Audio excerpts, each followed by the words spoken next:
मी doctor Rita Deshmukh, सहाय्यक प्राध्यापिका, वाणिज्य विभाग, श्री गाडगे महाराज महाविद्यालय, मूर्तिजापूर. आज मी तुम्हाला या व्हिडिओमध्ये संत गाडगेबाबा अमरावती विद्यापीठाच्या सिलेबसनुसार BCom सेकंड इयर थर्ड सेमिस्टरच्या information technology and business data processing 1, माहिती तंत्रज्ञान आणि व्यावसायिक माहिती प्रक्रिया 1 या विषयावर युनिट 2 मध्ये 3 टॉपिक आहे. त्याच्यामधून डेटाबेस या टॉपिकवर पार्ट 1 म्हणजे आजचा हा जो व्हिडिओ आहे ते सेकंड युनिटचा पार्ट 1 आहे. त्यात मी तुम्हाला डेटाबेसबद्दल माहिती देणार आहे.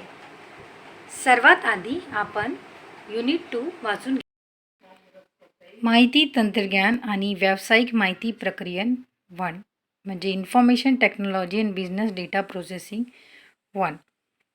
युनिट 2 मध्ये एक चॅप्टर आहे डेटाबेस संकल्पना. त्याच्यात 3 टॉपिक्स आहे. पहिला डेटाबेस, दुसरा डेटा वेअरहाऊस आणि तिसरा डेटा मायनिंग. या व्हिडिओमध्ये आपण पहिला जे टॉपिक आहे डेटाबेस त्याबद्दल मी तुम्हाला संपूर्ण माहिती देणार आहे. डेटाबेसची व्याख्या. पहिला, डेटाबेस म्हणजे उपलब्ध तथ्यांचे सारणीमध्ये रूपांतरण करणे. दुसरा, डेटाबेस म्हणजे उपलब्ध प्रारंभिक माहितीचे एखाद्या विशिष्ट विषयाच्या संबंधात शास्त्रीय व तार्किकदृष्ट्या केलेले संग्रहण होय. डेटाबेस म्हणजे आपल्याला जे माहिती उपलब्ध आहे ते उपलब्ध प्रारंभिक माहितीवरून निष्कर्ष काढण्यासाठी एकत्रित केलेली माहिती. म्हणजे जे बी निष्कर्ष काढण्यासाठी आपण जे माहिती एकत्रित करतो त्याला आपण डेटाबेस असे म्हणतो. उपलब्ध माहितीच्या वेळी एखाद्या विषयाच्या संदर्भात एकत्रित केलेली तेव्हा तिला डेटा असे म्हणतात आणि त्याचं एकत्रीकरण करण्याला आपण डेटाबेस म्हणतो. म्हणजेच एखाद्या विशिष्ट विषयासंबंधात उपलब्ध प्रारंभिक माहिती निष्कर्ष काढण्याच्या उद्देशाने जर एकत्रित केलेली असेल तर त्याला आपण डेटाबेस असे म्हणतो. फॉर एक्झाम्पल, विद्यार्थ्यांना प्रत्येक विषयात मिळालेले गुण हा झाला डेटा, परंतु त्याचा परीक्षेचा निकाल निश्चित करण्यासाठी त्या गुणांचे योग्य प्रकारे केलेले संग्रहण म्हणजेच डेटाबेस होय. हे झाले डेटाबेसची व्याख्या. हे एक डेटाबेसचे उदाहरण आकृतीमध्ये दिसत आहे. जे समोर तुम्हाला आकृतीमध्ये जे विद्यार्थी डेटाबेस दिसत आहे त्याच्यावरून आपण समजून घेऊया. डेटाबेसमध्ये सगळ्यात पहिले त्यांनी काय घेतलेलं आहे, विद्यार्थ्यांचे नाव, त्यानंतर वडिलांचे नाव, नंतर पत्ता, नंतर जन्मतारीख, महाविद्यालयात प्रवेश घेतल्याची तारीख, वर्ग, विषय, प्रवेश रद्द केल्याची तारीख, शेरा. आता हे डेटाबेस आपण समजून घेऊया. जसं कॉलेजचे किंवा शाळेचे किंवा कुठल्याही ॲडमिशन जिथे आपण घेतो एज्युकेशन क्षेत्रात, आता हे आपल्याला महाविद्यालयाचं दिलेलं आहे. पण हे जे डेटाबेस आहे कुठेही शाळेमध्ये किंवा कुठेही ट्युशन सेंटर किंवा कुठेही आपण याचा प्रयोग करू शकतो. तर जसं इथे आधी दिलेले आहे, सगळ्यात पहिले आपल्याला विद्यार्थ्यांचे नाव म्हणजे विद्यार्थ्यांचे जे नाव आहे जे आहे सारिका, सरिता, सपना, तृप्ती, त्या प्रकारे आपण सगळ्या विद्यार्थ्यांचे नाव ह्याच्यामध्ये लिहू शकतो. त्याच्यानंतर आहे वडिलांचे नाव म्हणजे जे स्टुडंटचे नाव आहे त्यांचे वडिलांचे जे नाव असतील ते वडिलांचे नावामध्ये लिहिल्या जातील. पत्ता, त्यांच्या जे काही पत्ता असेल त्या स्टुडंटचा ते पत्त्यामध्ये लिहिला जाईल. जन्मतारीख, विद्यार्थ्यांची जी जन्मतारीख असेल ते त्यांच्या जन्मतारीखवाले कॉलममध्ये लिहिलं जाईल. त्यानंतर आहे महाविद्यालयात प्रवेश घेतल्याची तारीख, की ज्या तारखेला त्यांनी महाविद्यालयात प्रवेश घेतलेला आहे त्याच्या जे तारखा आहेत ते त्यांच्या नावासमोर लिहिल्या जातील. नेक्स्ट आहे वर्ग, मीन्स त्यांनी जे ॲडमिशन प्रवेश घेतलेला आहे ते कुठल्या वर्गात घेतलं आहे, महाविद्यालयाच्या कुठल्या वर्ग म्हणजे BAमध्ये, BComमध्ये की MComमध्ये की MCAमध्ये कशामध्ये घेतलेलं आहे ते वर्ग तिथे लिहिला जाईल. फर्स्ट इयरमध्ये, सेकंड इयर, फायनलमध्ये त्यानुसार ते वर्ग लिहिला जाईल. त्यानंतर आहे विषय, की त्यांनी जे ॲडमिशन घेतलेली आहे, ज्या वर्गात ॲडमिशन घेतलेली आहे, तर त्यांचे विषय कोणते कोणते आहे. तर ऑप्शनमध्ये विषय बरेचसे असतात, तर त्यांनी कुठल्या विषय निवडलेला आहे ते विषय त्याच्यात येतील. नेक्स्ट त्याच्यानंतर आहे प्रवेश रद्द करण्याची तारीख. त्यांचा जर प्रवेश झाला नाही किंवा ते प्रवेश रद्द केला गेला किंवा त्यांनी नाव काढून घेतलं, तर त्यांचा जे प्रवेश रद्द झाला, तर ते प्रवेश रद्द करण्याची तारीखसुद्धा याच्या डेटाबेसमध्ये लिहिली जाते. त्यानंतर येते शेरा. शेरा म्हणजे रिमार्क. आता रिमार्क आपण काही कशासाठी याचे की स्पोर्ट्सचे स्टुडंट आहे, NSSचे आहे की NCCचे आहे किंवा अजून कुठलं जे वैशिष्ट्य की असेल त्यांच्यामध्ये किंवा काही रिमार्क आपण देतो बरेचसे स्टुडंटला, तर ते आपण शेरामध्ये लिहू शकतो. अशा प्रकारे हे विद्यार्थ्यांचा डेटाबेस तयार केलेला गेलेला आहे. अशा प्रकारे आपण कुठलीही माहिती लिहू शकतो डेटाबेसमध्ये. त्यालाच डेटाबेस असे म्हणतात. डेटाबेसचे उद्देश. पहिला, एकत्रीकरण. सर्व प्रकारच्या डेटाचे केंद्रीकरण आणि एकत्रितकरण करणे हे डेटाचं उद्देश आहे. दुसरा, स्वतंत्र पद्धती. डेटाबेसची संकल्पना विखुरलेली नाही, ती संघटित असून याची रचना स्वतंत्र पद्धतीने विविध प्रकारे केल्या जाते. या संकल्पनेद्वारे उपयोगकर्त्याला डेटाबेसमधील कोणतेही स्वतंत्र असा डेटाबेस प्रवेश करता येतो. उदाहरण, महाविद्यालयाला प्रवेश घेतलेल्या विद्यार्थ्यांची संख्या, विशिष्ट वर्गातील विद्यार्थ्यांची संख्या उपलब्ध करून देणे. तर स्वतंत्र पद्धती ही डेटाबेसचा एक अजून उद्देश आहे. अनावश्यक डेटा काढून टाकणे. संपूर्ण डेटा प्रभावित न करता अनावश्यक डेटा काढून टाकले, म्हणजे जे कामाचा नाही तो डेटा काढून टाकले, हे पण डेटाबेसचा उद्देश आहे. माहितीचे पृथक्करण करणे, म्हणजे ज्यानुसार कार्यानुसार आपल्याला जसं माहिती पाहिजे त्याला वेगवेगळी करणे. पृथक्करण केलेली माहिती विविध साधनांद्वारे साठवून ठेवणे, म्हणजे जे आपण वेगळी वेगळी माहिती करतो तर ती वेगळी वेगळी माहिती हे सगळं साठवून ठेवणे. आवश्यक तेव्हा डेटा किंवा निष्कर्ष उपलब्ध करून देणे. जेव्हा आपल्याला पाहिजे तेव्हा उपयोगकर्त्याला जेव्हा त्या डेटाची आवश्यकता असेल तेव्हा ते निष्कर्ष काढण्यासाठी उपलब्ध करून देणे, हे पण डेटाचा उद्देश आहे. नेक्स्ट आहे पुनरावृत्ती टाळणे. एकाच प्रकारच्या डेटाची पुनरावृत्ती टाळणे, म्हणजे नेहमी एकच जे डेटा आहे त्याचं पुनरावृत्ती त्याची टाळणे. नेक्स्ट आहे सहजता, म्हणजे डेटा सहजतेने व तत्परतेने परत मिळविणे, हे बी डेटाबेसचे उद्देश आहे. यानंतर आहे डेटाबेसची आवश्यकता. उपलब्ध डेटावरून निष्कर्ष काढण्याकरता डेटाबेसचा उपयोग केला जातो. हा जरी डेटाबेसचा उपयोग असला तरीही या व्यक्तिगत डेटाबेसची आवश्यकता आपल्याला का बरं पडते, हे आपल्याला जे खालील मुद्दे दिलेले आहे 6 त्याच्यावरून लक्षात येईल. पहिला, डेटा सुरक्षित ठेवणे. दुसरा, डेटा सुरक्षिततेसाठी विविध उपाय योजणे.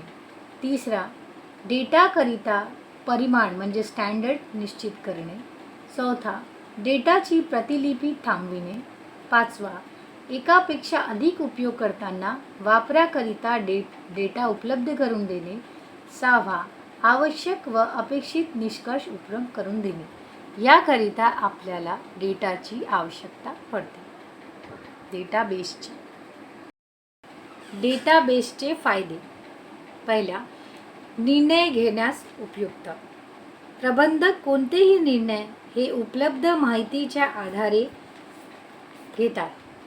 डेटाबेसमध्ये प्रबंधकांना आवश्यक असणारा डेटा सहज उपलब्ध होत असल्यामुळे त्याच्या आधारावर निर्णय घेणे सहज शक्य होते. उपलब्ध अद्ययावत माहितीच्या आधारावर निर्णय घेतला जात असल्यामुळे निर्णय चुकण्याची शक्यता नसते. दुसरा, त्वरित माहितीची उपलब्धता. सर्व प्रकारची माहिती ही व्यवस्थितरित्या संगणकात साठवून ठेवल्या जात असल्यामुळे आवश्यक तेव्हा तत्काळ माहिती उपलब्ध होत असते. तिसरा पॉईंट, कार्यक्षमतेत वाढ. उपयोगकर्त्याला आवश्यक ती माहिती तत्काळ व बिनचूक मिळत असल्यामुळे उपयोगकर्त्याच्या कार्यक्षमतेत वाढ होते. काम करण्याची क्षमता वाढल्यामुळे त्याची उत्पादकता बी वाढीस लागते. नेक्स्ट फोर्थ पॉईंट आहे, व्यापारी उलाढालीला सहाय्य. व्यापार व्यवसायातील उलाढाल अधिक प्रमाणावर होऊ शकते कारण उलाढालीसाठी आवश्यक असणारी माहिती त्वरित उपलब्ध होऊ शकते, ज्याद्वारे उलाढाली संबंधीचे निर्णय तत्परतेने घेणे शक्य होते. याचा फायदा व्यापारी नफा वाढविण्यास होतो. पाचवा, काम करण्यास सुलभ. डेटाबेस प्रणाली ही स्वयंचलित असल्यामुळे उपयोगकर्त्याला उत्कृष्ट दर्जाच्या दोन घटकांमधील संबंध पुरविते. डेटाबेस ही स्वतःहूनच उपयोगकर्ता आणि डेटाबेसमध्ये संपर्क साधून देण्याचे काम करते. त्यामुळे डेटावर काम करणे सोयीचे जाते. नेक्स्ट पॉईंट आहे 6वा पॉईंट, डेटाची सुरक्षितता. डेटाबेसमध्ये साठवून ठेवलेली माहिती सुरक्षित राहते. 7वा पॉईंट, डेटाबेसचे स्वयंचलित्व. डेटाबेसची प्रणाली ही स्वयंचलित असल्यामुळे तसेच तिला स्वतःची अशी रचना पद्धती स्ट्रक्चर असल्यामुळे डेटा हाताळण्यात डेटाबाबत कोणतेही प्रश्न निर्माण होत नाही. 8वा पॉईंट, डेटाचे स्वातंत्र्य. डेटाबेसच्या महत्त्वाचा फायदा म्हणजे या पद्धतीत डेटा हा स्वतंत्र ठेवता येतो. त्याला कोणताही हार्डवेअरवर किंवा कोणत्याही पद्धतीवर अवलंबून राहण्याची गरज नसते. हे झाले डेटाबेसचे फायदे. यानंतर आपण समजून घेऊया डेटाबेसचे दोष म्हणजे मर्यादा. डेटाबेसची उपयुक्तता अमर्यादित असली तरी पण या प्रणालीला काही मर्यादा आहेत, ज्या मर्यादेत राहून डेटाबेस कार्य करीत असतो. हे 4 मुद्दे आहेत. त्या मुद्द्यानुसार आपण डेटाबेसचे दोष समजून घेऊया. पहिला, खर्चात वाढ. डेटाबेसच्या उपयोगामुळे डेटा संग्रहित करण्यासाठी खर्चिक अशा हार्डवेअर आणि सॉफ्टवेअरची आवश्यकता असते.